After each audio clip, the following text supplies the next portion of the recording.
Bonjour, c'est Mike Aldébaran de la Gazette de Rennes-le-Château. Nous sommes au Jardin de Marie, donc à Rennes-le-Château. Je suis en compagnie de Jean-Pierre Monteils, éminent spécialiste donc de Rennes-le-Château, le deuxième à avoir écrit sur Rennes-le-Château, la redite, c'est bis repetita. Hein. Après Gérard de Sède, en 74, tu as écrit donc les nouveaux trésors de Rennes-le-Château. Oui. Aussi. Alors, juste, tu peux parler un petit peu de ce livre-là, au tout début, et comment il a été mis en place. Ah, c'est une vieille histoire déjà. Moi, j'ai été mis sur l'affaire de Rennes-le-Château parce que je travaillais sur l'ordre du Temple. Et je travaillais sur l'ordre du Temple à l'époque, notamment dans le Verdon. Donc, on n'est pas tout près.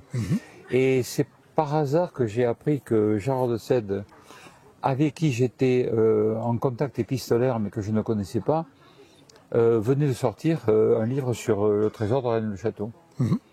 Et donc, dès que j'ai su ça, c'était à la fin 67, début 68, je me suis propulsé dans l'Aude et je n'en suis presque plus reparti. Voilà. Ouais. C'est comme ça que ça s'est passé. Donc, j'ai fait à mon tour ma propre enquête, comme tout le monde, enfin, comme les personnes faisaient à l'époque, des gens qui étaient branchés sur l'affaire. Mais ultérieurement, il m'est venu l'idée et l'envie d'écrire un livre, comme la plupart des gens qui au bout de quelques semaines d'enquête, croient avoir tout compris sur cette affaire. Et mon livre, je l'ai commencé en 71 et il est sorti en 74 sous le nom de Nouveau trésor à Rennes-le-Château ou le retour d'Ulysse. Donc voilà. Il est donc historiquement et chronologiquement le deuxième livre dans l'histoire de toute l'affaire de Rennes à être sorti. Et je suis malheureusement le plus ancien auteur au monde à avoir écrit sur cette affaire après Gérard de Sède, puisque Gérard a disparu maintenant. Oui. Voilà. Pourquoi Ulysse? Oh, j'ai voulu jouer sur deux niveaux. Ouais. Le premier sur un jeu de mots, le retour d'Ulysse, parce qu'à l'époque on était beaucoup sur la thématique de la mythologie mérovingienne, etc. Mais en réalité c'était quand même un peu plus profond que ça. C'était parce que Ulysse c'est l'archétype des voyageurs. Et donc le retour d'Ulysse, c'est celui qui fait un chemin et puis qui un jour revient à son point de départ. Alors moi je ne savais pas que je reviendrais à mon point de départ, j'y suis effectivement revenu, mais donc ce titre-là avait un petit peu quelque chose de prophétique, mais je ne le savais pas. Je ne le savais pas. Ouais. Alors tu as été consultant en développement territorial, donc tourisme, oui. Tu as été journaliste aussi professionnel. Oui. Tu as aussi travaillé pour les Cahiers de l'étrange, où tu étais rédacteur en chef. J'étais rédacteur en chef. Oui. Ça, c'était quelle époque, justement? Années 70 aussi, alors, les Cahiers de l'étrange. Alors, les Cahiers de l'étrange, c'était dans les années 76, 77. C'était à Nice, donc où j'étais rédacteur en chef des Cahiers de l'étrange. Mais avant ça, je travaillais, j'avais été journaliste professionnel déjà, et puis j'ai continué à l'être après. Et indépendamment de ça, avant tout, au tout départ, c'est quand même intéressant de le savoir. Moi, je suis assez polymorphe au niveau formation, et donc j'étais chargé de mission au bureau des recherches géologiques et minières, ce qui m'a permis de m'intéresser de très près à la géologie. Donc, président aussi de spéléologie française. Et alors j'ai été le président de la Fédération française de spéléologie, mais plus tard. Ça c'était en 78, à partir de 78. Oui, tout à fait. Oui, j'ai fait pas mal de choses, effectivement. Et en Brocéliande aussi, où tu as fait pendant 6 ans. Alors ça, ce sont des missions. Pendant près de 40 ans, j'ai été ingénieur territorial spécialisé sur les stratégies touristiques. Et donc, effectivement, parmi les missions que j'ai eues, j'ai restructuré le tourisme en forêt de Brocéliande. Donc, ça a duré, c'est des missions qui se sont étendues sur près de 6 ans. Mais en fait, des missions comme ça, j'en ai fait près de 300, et donc en 40 ans. Donc, les toutes dernières qui ont un peu de relief, c'était... j'ai été le directeur d'études pour l'étude de classement de Minerve, la cité de Minerve, oui, oui, oui. cité Qatar, Effectivement, oui. Oui. au titre de grand site de France. Oui. Donc on a réussi le challenge de la faire classer et d'avoir en plus un des meilleurs dossiers qui ait jamais été présenté en France sur ces questions-là. Donc ça fait partie des très beaux dossiers que l'on peut mener sur des fins de carrière après, parce que ça se fait pas, on fait pas ça en début de carrière, quoi. Donc voilà, puisqu'on pilote des équipes pluridisciplinaires. C'est en 2011 ça, pour Minerve. Oui, ça a été 2011, 2012. Je crois que le label a été octroyé en 2013 ou 2014, je ne me rappelle pas exactement. Voilà. Tu as aussi sorti le livre, bien sûr, Les Magiciens du Crépuscule, et là en réédition aux éditions de Portin. Alors oui, ça c'est mes derniers ouvrages, parce que j'en ai sorti quand même pas mal, bien sûr, depuis le premier. Nous avons notamment sorti un livre auquel je tiens beaucoup, qui s'est appelé La rivière au bois dormant, qui est une monographie du domaine de la Salse, qui est non loin d'ici, dans le château, où on a repris d'une manière un peu, je dirais un petit peu historique, un peu scientifique, l'histoire de ce domaine qui est en relation avec Rennes, bien sûr, par certains côtés. Et puis, parmi les tout derniers ouvrages, oui, il y a eu celui-ci dont nous avons parlé, mais avant celui-là, il y avait Les Magiciens du Crépuscule, qui a eu 2 éditions différentes chez 2 éditeurs différents, qui est un livre sur les sociétés secrètes, les sectes, et les hypothèses de complot mondial, qui est un bouquin de 400 quelques pages, hein, déjà. Voilà. Et il y a eu aussi un roman important qui est sorti en 2009 autour de Rennes le château. C'est un roman absolument qui est sorti sous un pseudonyme. Oui. Et qui est resté et qui est sorti sous pseudonyme de Géraud de Barail, et sous le pseudonyme de L'Île Rouge comme titre, Pendantise. C'est-à-dire que personne ne savait que c'était moi qui l'avais écrit, sauf mon éditeur. Et puis, ultérieurement, il se trouve qu'on l'a réédité une deuxième fois en 2019, en changeant le titre, sous mon nom, et il vient de sortir hier. Enfin, donc c'est du frais. Il y a encore chez Philomène Alchimie. Voilà, chez Philomène Alchimie. Voilà. Donc, oui, c'est un peu intense en ce moment. Ah oui, alors, justement, parce que tu viens de sortir L'énigme Qatar, une spiritualité sans croix, voilà. Chez Opportun Édition, donc, on le présente ici. Voilà. Alors, ce n'est pas quelque chose de récent, ton intérêt pour les Qatars. C'est très ancien. C'est très ancien. Est-ce que tu peux nous parler de justement ce qui t'a intéressé dans, on va dire l'initiation Qatar ou les intérêts Qatar. Alors, il y a, on va dire, tu as voulu remettre certaines pendules à l'heure qui étaient peut-être à l'envers. Tu as voulu remettre à l'endroit entre le fantasme Qatar et puis une certaine réalité, et aussi le merveilleux et puis même les dérives aussi qu'il y a eu du néo-qatarisme.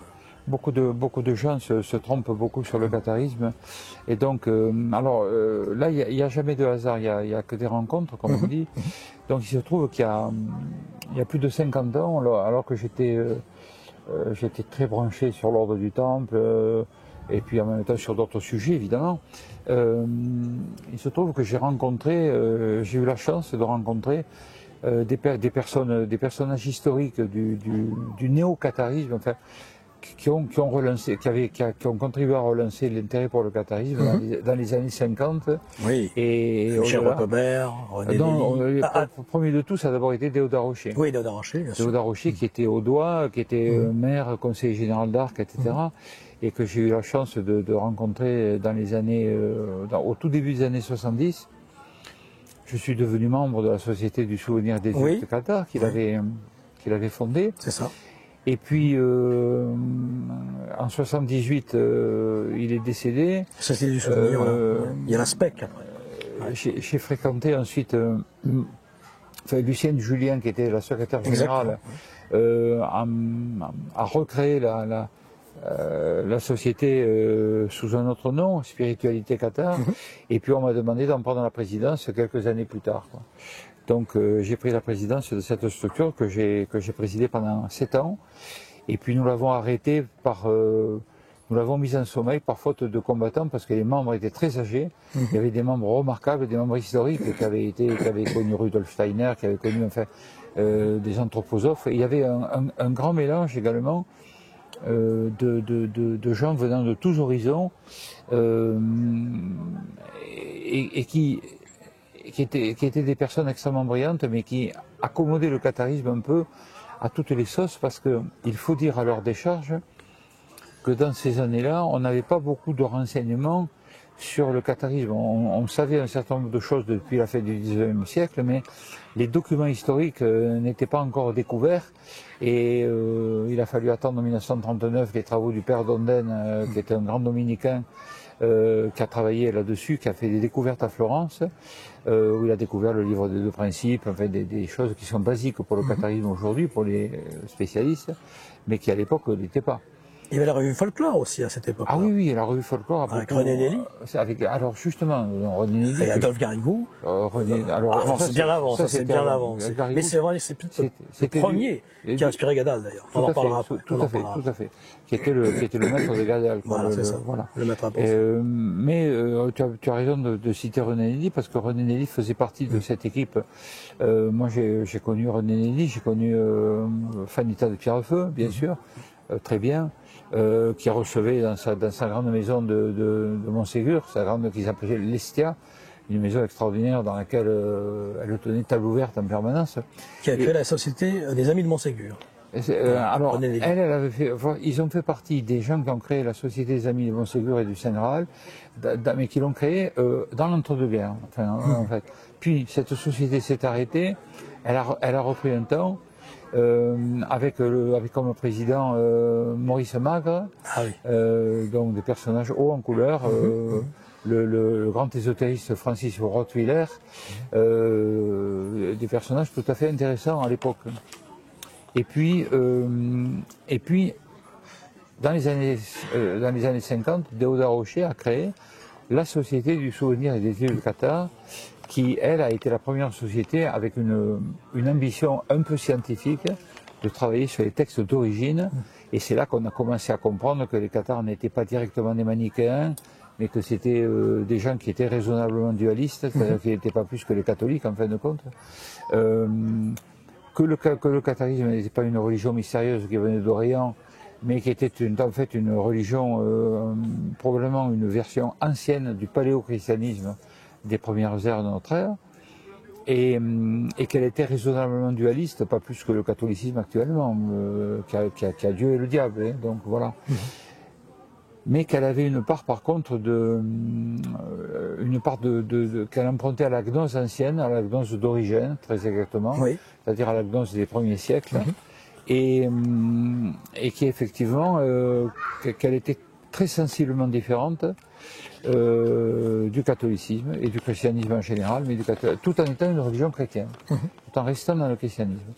Mais elle était sensiblement différente, avec des points très particuliers, très précis de théologie, qui la rendent totalement inconciliable avec le christianisme. Qui était docétiste aussi. Alors ils étaient entre autres docétistes, c'est-à-dire que pour eux, en fait. Voilà, ça vient du verbe grec dokein, qui veut dire apparence. Donc pour eux, Jésus existait absolument, mais il était engendré et non pas créé. C'est là qu'on va commencer à rentrer dans des points de théologie compliqués. C'est-à-dire qu'il n'avait qu'une apparence humaine, il n'était pas humain en tant que tel. Ce qui veut dire que pour eux, Jésus n'a pas été torturé et il n'est pas mort sur la croix. Donc ça remet en question totalement la problématique catholique, notamment, puisque le catholicisme et le christianisme en général est fondé sur la fête de Pâques, qui est la résurrection. Or, le Christ, pour les Cathares, n'a pas ressuscité tout simplement parce qu'il n'est pas mort. Donc c'est très simple. Il n'est pas mort. Ce qui est mort pour lui, c'est son apparence, c'est l'apparence d'Ocaïn, la fameuse apparence. Alors c'est une notion qui est compliquée à comprendre, mais le docétisme, en tant que doctrine, c'est une doctrine très ancienne, qui ne date pas des Cathares, qui date des premiers siècles de notre ère, et qui était assez répandue dans le Moyen-Orient notamment. Voilà.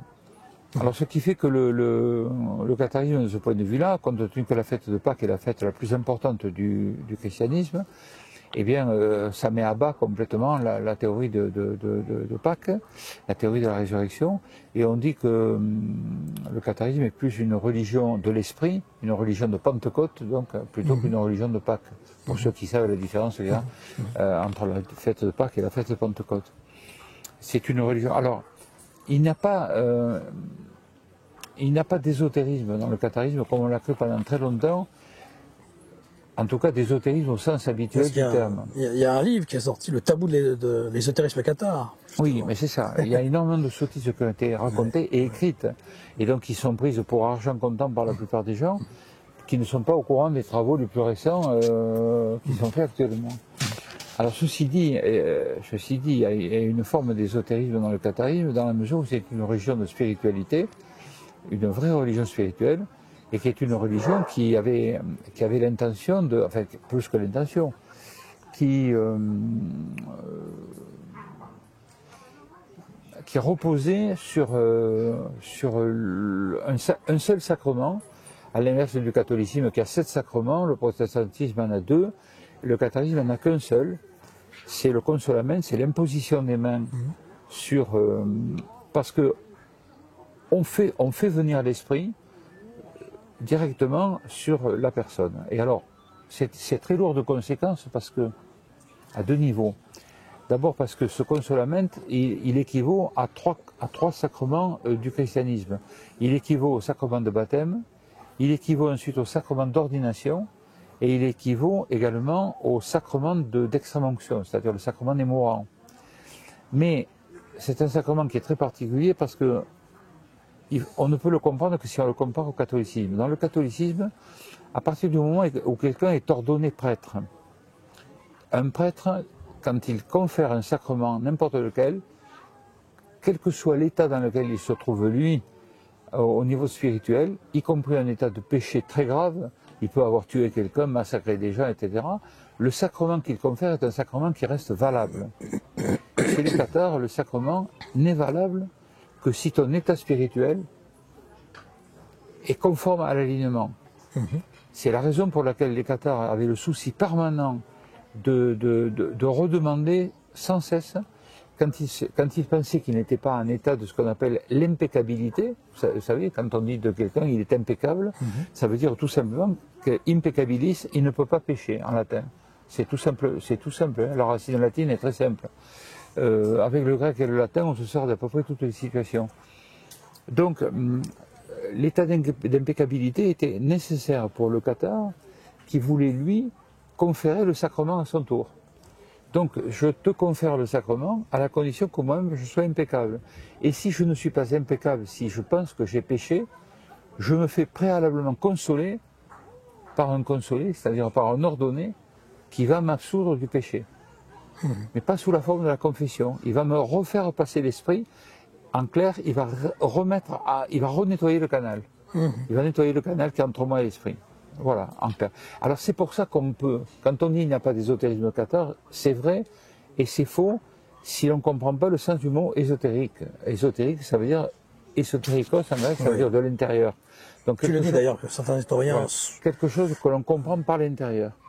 Non pas cette notion ésotérique, elle est déviée parce qu'elle est mal comprise. Alors c'est vrai qu'il y a eu Joséphin Pédadon, on va en parler après. Voilà, il y a eu Saint-Loup, il y a eu d'autres choses qui sont fait un renouveau. Énormément un mythe sur le mot ésotérisme. Et aujourd'hui, ils ont fait un mythe moderne. Oui, ils ont fait un mythe moderne au sens guénonien du terme. Aussi. Mais des gens comme moi aujourd'hui qui font profession de travailler sur l'ésotérisme, on ne se dit pas ésotériste, on se dit ésotérologue. Nous sommes des ésotérologues, c'est-à-dire des gens qui étudions l'ésotérisme. Ça ne veut pas dire que ça peut nous arriver de pratiquer un aspect ou l'autre de l'ésotérisme. Il y a des milliers de choses dans l'ésotérisme. Mais a priori, on est d'abord ésotérologue. C'est un terme qui a été inventé il y a quelques années par le professeur Antoine Lefebvre, qui est décédé maintenant. Ces gens-là ont inventé ce terme qui est beaucoup plus juste, parce que l'ésotérologue n'est pas quelqu'un qui met les mains dans le cambouis forcément, c'est pas quelqu'un qui est concerné par la notion, c'est quelqu'un qui étudie avec toutes les possibilités d'études, et qui n'est pas lui-même un praticien, il peut l'être, hein, c'est pas interdit. Mais il ne faut pas voir dans un ésotérologue forcément un magicien, quelqu'un qui pratique des actes de magie, qu'elles soient blanches, rouges ou vertes ou noires, peu importe, il y a les 4 magies qui existent, mais peu importe. Bien sûr que les magistes et les mages sont des ésotéristes dans la façon de faire. Mais ça fait entrer en ligne des jugements de valeur qui sont hors sujet, quoi, par rapport à notre discussion. Voilà. Donc, pourquoi je te dis cela? Parce que il y a une part d'ésotérisme dans le catharisme, mais au sens de la spiritualité la plus haute. La spiritualité la plus haute, c'est de l'ésotérisme. Je suis désolé, y compris dans le catholicisme, y compris dans le christianisme le plus basique.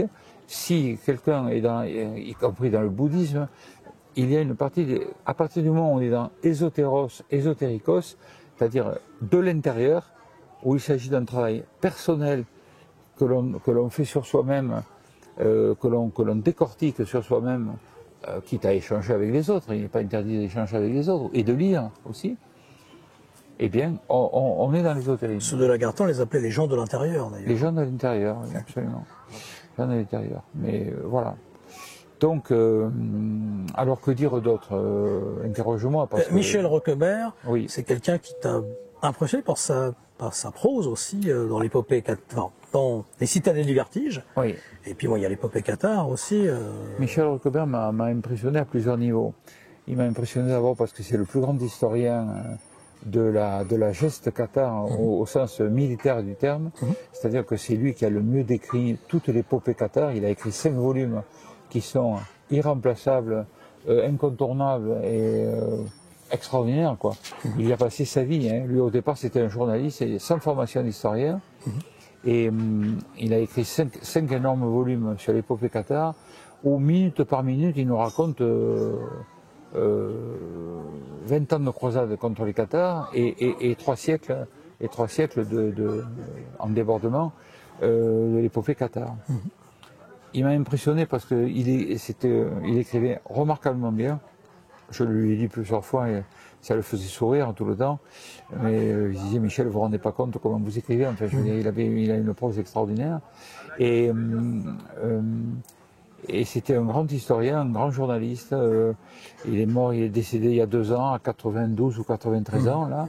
Et il nous manque beaucoup. C'est vraiment une grande figure qui nous manque parce qu'en plus, c'était un débatteur extraordinaire, qui était capable de lutter contre les déconstructionnistes qui sont c'est ça. Voilà. Il y a toute cette... Alors c'est toute une école. Voilà, cette école, ouais. Il y a une école actuellement d'historiens patentés, historiens de l'université, qui ont essayé d'adapter au catharisme les techniques qui ont été mises au point en philosophie par Deleuze, Derrida, Foucault, même Heidegger, etc. Et cette technique est une technique qui est très saine en histoire, mais elle consiste à déconstruire, c'est-à-dire à prendre une proposition, quelle qu'elle soit, on la prend et au lieu de chercher à comprendre qu'est-ce qu'elle veut dire, on essaie de comprendre ce qu'en ont compris et ce qu'en ont dit et ce qu'ont voulu en dire les gens qui ont glosé dessus, qui ont parlé dessus. Alors c'est un peu compliqué parce que en philosophie ça marche très bien parce que en philosophie on brasse des concepts. Les concepts c'est des concepts, c'est des idées. Comme l'idée nominaliste. Par exemple, c'est un exemple par exemple. Entre autres, comme on peut gloser sur l'existentialisme. Qu'est-ce que c'est que l'existentialisme? Il y a même le ressentisme. Voilà, le ressentisme, il y a plein d'autres choses. Ouais. En histoire, le problème qu'il y a, c'est qu'il y a les faits. Et les faits sont têtus en histoire.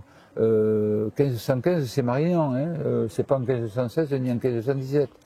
Donc la guerre de 14, elle a commencé en 14, elle a fini en 18. Je veux dire, on ne peut pas trop lui faire dire ce qu'on veut. Ça n'empêche pas l'interprétation, c'est autre chose l'interprétation. Donc les déconstructionnistes en matière de Cathare, ils s'attaquent maintenant aux faits et ils commencent à tordre les faits dans tous les sens. Ils tordent les faits dans tous les sens. Et à force de les tordre, ils finissent par leur faire dire le contraire de ce qu'ils ont dit. Donc nous nous battons, nous sommes la majorité moi, je compte pas dans le groupe, dans l'ensemble, mais il y a de très grands historiens, des historiennes en particulier. Je pense à Anne Brenon, je pense à Annie Cazenave, je pense à des gens comme ça. Il y a aussi Christelle Morin. Oui, mais c'est différent. Elle est particulière parce qu'elle a écrit un magnifique livre sur les esclarmondes, mais c'est avant tout une spécialiste littéraire. C'est une littéraire, hein. Donc elle est docteur des lettres. Elle a travaillé sur cette question. Elle est incollable sur la mythologie des esclarmondes. D'ailleurs, je parle d'elle dans le livre. Mais après ça, c'est pas une historienne du catharisme, même si elle n'est pas ignare sur le catharisme, bien entendu, hein, bien entendu. Non, je parle des historiennes qui pure et dure du catharisme, des historiens qui travaillent là-dessus aujourd'hui, ou qui ont travaillé. Donc, il y en a des dizaines et des dizaines et des dizaines. Voilà. Donc, alors, justement, ce mythe qui a commencé avec Joséphin Péladan, tu peux nous parler un peu de cette époque-là, hein, parce que lui, il était quand même acteur et il a inspiré les Saint-Loup après. Alors le problème du catharisme, c'est que le catharisme, ça s'étend sur 3 siècles, c'est colossal. Comme je dis souvent en conférence, c'est 15 rois de France, donc ça commence à Hugues Capet et ça finit à Philippe le Bel, rien que ça. Le catharisme, ça s'étend sur 15 rois de France. Et à Rome, ça s'étend sur 60 papes. Le catharisme va durer, il va avoir défilé 60 papes. C'est colossal. Même un peu plus. 63, 64. Donc, pendant toute cette période, il s'est passé énormément de choses. Et en fait, les mythes cathares, c'est-à-dire les inventions autour du catharisme, ont commencé à l'instant même où a commencé le catharisme. C'est-à-dire que dès que cette hérésie, aujourd'hui on n'emploie plus le terme d'hérésie, on emploie plutôt le terme de dissidence. À partir du moment où cette dissidence a commencé à apparaître, a été repérée en Europe, à plusieurs endroits d'Europe, en Italie, en Roumanie, en Allemagne, en Flandre, dans la vieille Lotharingie des ducs de Bourgogne, en Aragon, en Léon, on a vu apparaître le catharisme un peu partout. En fait, ce n'est pas une religion autonome et monolithique. Après l'avoir cru pendant longtemps, on s'est aperçu qu'en réalité, c'était plutôt un type de morale de vie, une façon de vivre, plutôt qu'une religion en tant que telle. Ils étaient à la fois des esthètes, et ils étaient plus des gens qui pratiquaient une morale de vie qu'une religion, à proprement parler, avec des dogmes très précis. Il y avait quelques dogmes dans le catharisme, mais ils n'étaient pas extrêmement nombreux, ces dogmes du catharisme. Voilà. Par contre, ils étaient intraitables vis-à-vis d'eux-mêmes, ils étaient d'une très grande rigueur, mais l'église cathare était organisée de plusieurs manières. D'abord, il ne faut pas parler de l'église cathare, il faut parler des églises cathares. Il y avait plusieurs églises qui étaient autonomes. Il n'y a jamais eu d'unité dans le catharisme. Il y avait au minimum au départ 4 églises, l'église d'Agen, l'église de Toulouse et l'église de Carcassonne et l'église d'Albi. Et puis une 5e qui a été l'église de Razès à partir de 1226, qui a été créée ici à côté, à Pieusse, dans la banlieue de Limoux. Et parce que le catharisme occitan historique, il est né dans nos régions, il est né ici, hein, on y est au cœur, il n'est pas né à côté, quoi. Il est né ici. Donc ces églises avaient leur autonomie, elles avaient à leur tête un évêque qui ne ressemble pas du tout aux évêques catholiques avec une mitre, des ornements, etc. Les évêques étaient des hommes très modestes qui étaient habillés avec une simple robe de bure comme des moines. Ils avaient à côté d'eux un fils majeur et un fils mineur qui étaient leurs futurs successeurs, c'est-à-dire que si l'évêque mourait, c'était le fils majeur qui devenait évêque à son tour, le fils mineur montait fils majeur, on nommait un nouveau fils mineur. Voilà. Et donc on en a connu beaucoup. Donc ici dans la région, le dernier évêque de Montségur, qui est mort à Montségur, Bertrand Marty, est né dans un tout petit village pas loin de Limoux qui s'appelle Caillavel. Il est né là. Le dernier parfait cathare de l'histoire du catharisme est né à Cubières-sur-Sinoble, au pied du Bugarache, et c'était Guillaume Bélibast. La dernière femme cathare ordonnée du catharisme est née elle s'appelait Aude Bourrel, et elle est née à Limoux et elle est morte à Toulouse. Voilà. Et ces gens-là, comme je disais souvent au maire de Limoux, qui était un ami, je lui disais, tu as même pas une impasse ou une rue, une place qui porte son nom. Tu vois, c'est terrible, quoi. Enfin, je veux dire, c'est un oubli radical de ces personnages qui ont été immenses, quoi. Ce sont des personnages immenses par rapport à ce qu'ils ont incarné, quoi. Tu vois, et aux idées qu'ils ont transportées, qu'ils ont véhiculées. Donc voilà. Qu'est-ce qu'on peut dire de...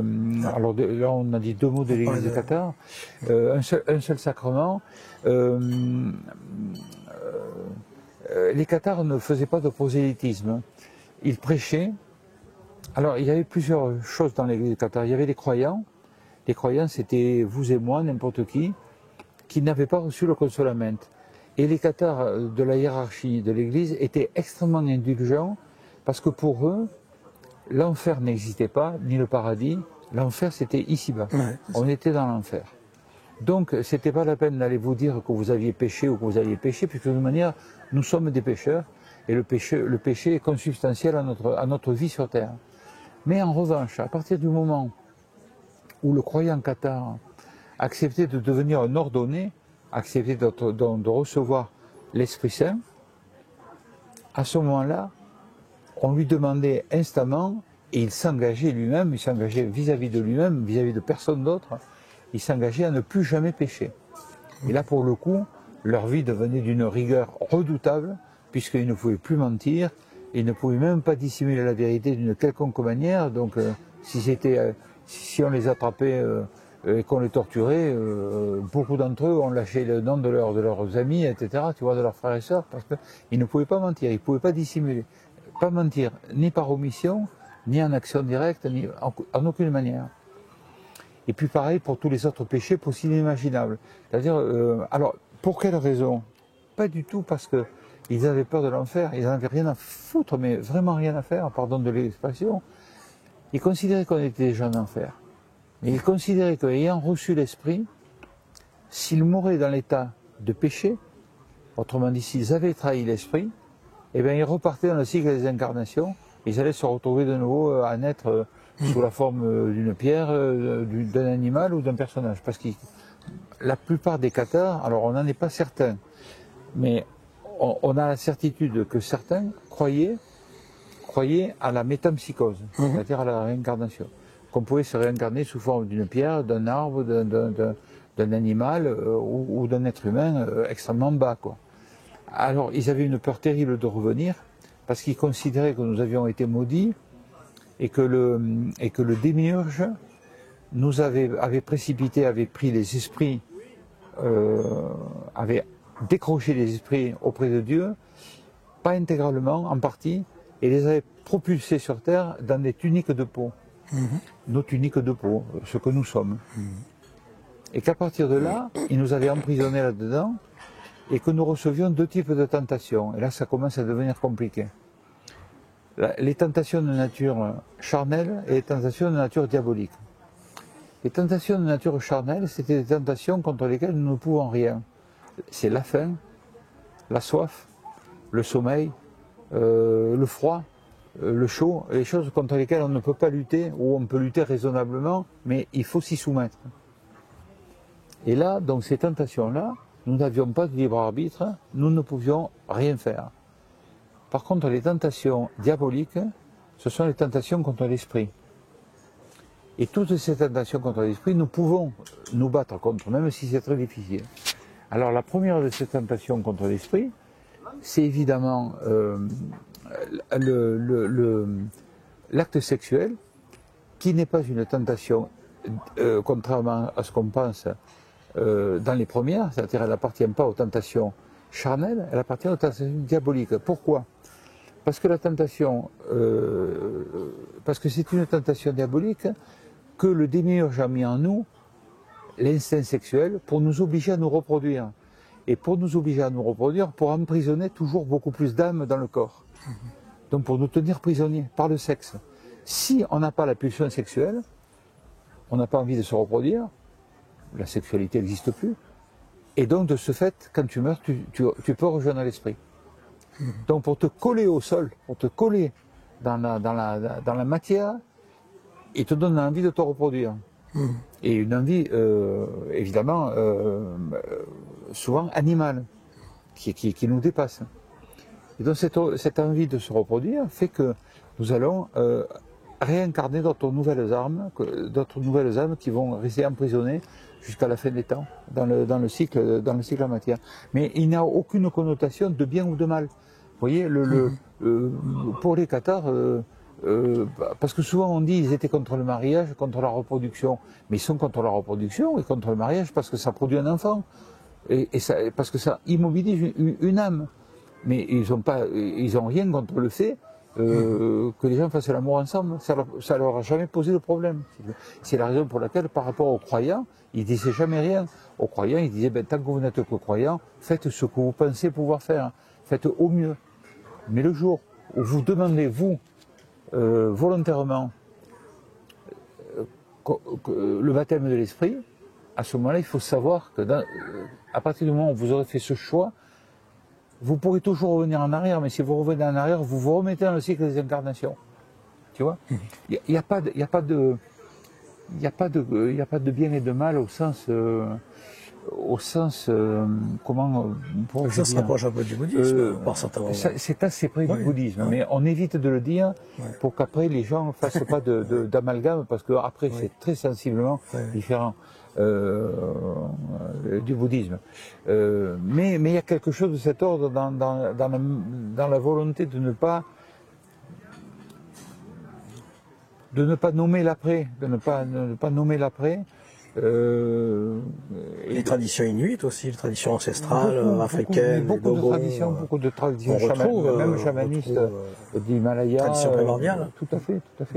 Donc c'est pas du tout nouveau comme vision des choses. C'est une vision qui est très très ancienne, bien avant le christianisme. Il n'y a pas de doute là-dessus. C'est une vision beaucoup plus ancienne. Dans les années 30, il y a eu Ottoran et Antonin Gadal qui ont fait des recherches sur le Graal-Pierre. Oui. Pour eux, c'était des parchemins.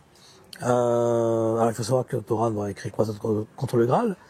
Mais, alors, certains disent que ce serait Gadal qui l'aurait écrit, mais on pense aussi qu'il a quand même fait sa part aussi, puisqu'il était quand même en fait, très connaisseur de la question. En fait, cette question que tu me poses me fait me rendre compte que je n'ai pas répondu à ta question préalable. Ta question préalable sur Péladan. Sur Péladan. En fait, j'étais parti à dire que les mythologies autour du catharisme sont nées en même temps que le catharisme. Et il y en a toujours eu. Au XVe siècle, il y a eu des grands réhabilitateurs du catharisme, des grands historiens. Et c'est pas ce qu'on attendait justement. Le premier grand historien du catharisme, c'était un pasteur protestant qui s'appelait Jean Chassagnon, en 1527, qui a écrit les premières choses sensées et intelligentes sur le catharisme. Après lui, il y a eu Bossuet, le grand prédicateur du siècle de Louis XIV, qui a écrit des choses remarquables sur les cathares. Qui était même Voltaire s'y est mis à faire du catharisme anti-chrétien. Voilà, mais Voltaire a écrit beaucoup de bêtises. Oui, voilà. Il en voulait tellement à l'Église catholique que tout ce qu'il pouvait faire. C'est ça. Donc il faisait feu de tout bois, et il a écrit beaucoup de sottises sur le catharisme. Mais bon, voilà. Et alors après, on arrive au 19e siècle, alors à l'époque romantique, etc., où là, on va voir sortir... Adolphe Garrigou. Comment? Adolphe Garrigou. Voilà, alors là, on va voir arriver Garrigou, etc. Et on va voir arriver des gens étonnants qui vont s'emparer du catharisme pour en faire un porte-drapeau, tantôt de la droite, tantôt de la gauche, tantôt des petites patries régionales, tantôt du fédéralisme international. Tantôt on l'a mis à toutes les sauces, le catharisme. Il a servi toutes les causes. Ce qui fait qu'une vache, il n'y retrouve pas ses veaux. Si on ne te l'explique pas en détail, tu te dis, mais c'est n'importe quoi. Donc il y a les faits libres, par exemple, les faits libres provençaux autour de Mistral, qui se revendiquent du catharisme, pour les faits libres blancs de droite. Ensuite, tu as les faits libres rouges, notamment de l'Aude, avec Prosper Estieux, instituteur à Rennes-le-Château, qui était là. Voilà. Il enseignait là derrière, Prosper Estieux, de l'autre côté de la rue, voilà, et qui lui a été un des grands promoteurs du catharisme de gauche. qui a écrit, qui avait mis au point une revue qui s'appelait Montségur, dont il était rédacteur, avec Déodat Rocher, son ami qui était maire d'Arques, qui était à côté. Ils écrivaient la revue ensemble et ils étaient ennemis jurés de la Bessonnière, entre parenthèses, Estieux et la Bessonnière ne pouvaient pas se voir, parce que Saunière était curé de Rennes-le-Château quand Prosper Estieux était fait libre et instituteur de Rennes-le-Château. Avec Déodat Rocher, c'est différent, ils ne se sont pas fréquentés, Saunière et Déodat Rocher. Mais et c'est à cette époque-là, enfin vers la fin, qu'on a vu arriver évidemment le Sarpé-la-Dent avec la Rose-Croix de Toulouse, où là les mouvements ésotériques s'en sont mêlés. Et alors là, ça a été le grand Saint-Gondi. Donc là, on a touillé la soupe, quoi. On a tout mélangé, hein. Un peu de carottes, un peu de navets, un peu de trucs. On a fait vraiment un pistou, tu vois, un pistou. Donc et de là a découlé justement aussi Antonin Gadal et toute ça. exactement. Alors, tu n'es pas dans la critique, mais tu es dans le fait que c'était plutôt peut-être un rêveur ou peut-être quelqu'un qui était un grand penseur, qui avait une spiritualité très profonde, on va dire. Tout à fait, mais dévoyé, enfin dérivé en tout cas. Mais dérivé. En fait, ce qui se passe, c'est que ce qu'il faut qui avait peut-être ressenti l'anima, on va dire, et pas forcément le réel. Il y a de ça, oui, c'est ça. Ce qu'il y avait derrière, c'est un peu ça. dans l'inconscient. En fait, il était excusable, Garrigou et les autres, ils étaient excusables de pas avoir tout senti parce que, si tu veux, comment te dire,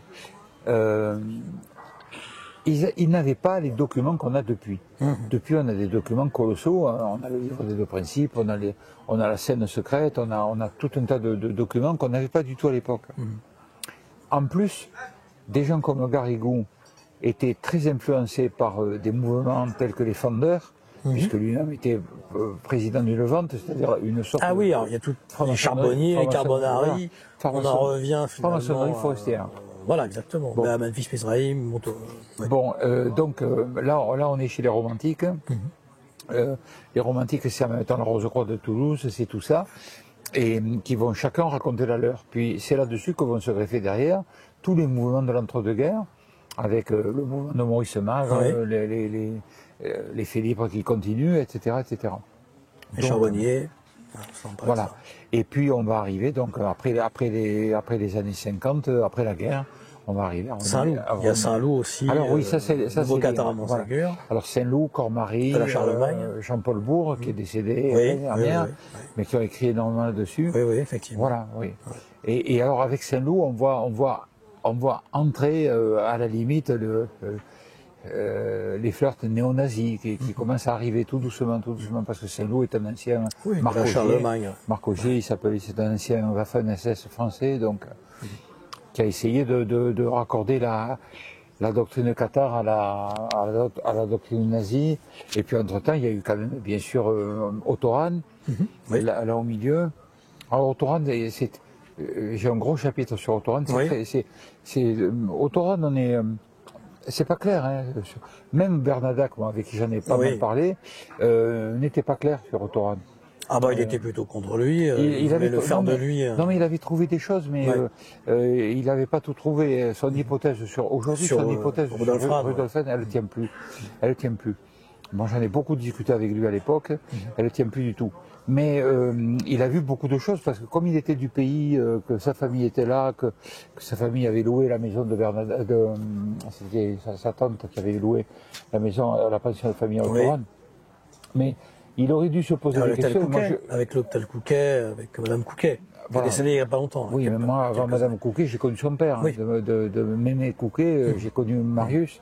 Elle m'avait fait visiter la chambre. Ça dépendait, des fois, c'était pas la même chambre. Avec la table et le bureau. Et Marius avait été le guide d'Ottoran dans les pierriers du Saint-Barthélemy, du Soularac, de tout ça. Il le guidait partout, tu vois. Et donc, Marius, moi, j'ai eu des contacts. Je mangeais chez Marius à table avec lui, quoi. Le père de Mémé Couquet, que tu as connu. Donc, voilà. Ça, c'est le privilège de l'âge, si on peut dire, d'avoir connu ces gens-là, quoi. Et Marius, il rigolait toujours, il disait Ottoran, pour lui, c'était un jeune qui était allumé, quoi. Il disait toujours l'archéologue, alors qu'il n'était pas archéologue, il était linguiste. Hein. Au départ, c'était un romaniste, c'était un professeur, il était très grand romaniste, d'ailleurs. il écrivait par un occitan médiéval absolument impeccable. Enfin, je veux dire, c'était pas n'importe qui. Hein. Mais plusieurs fois, j'ai fait remarquer à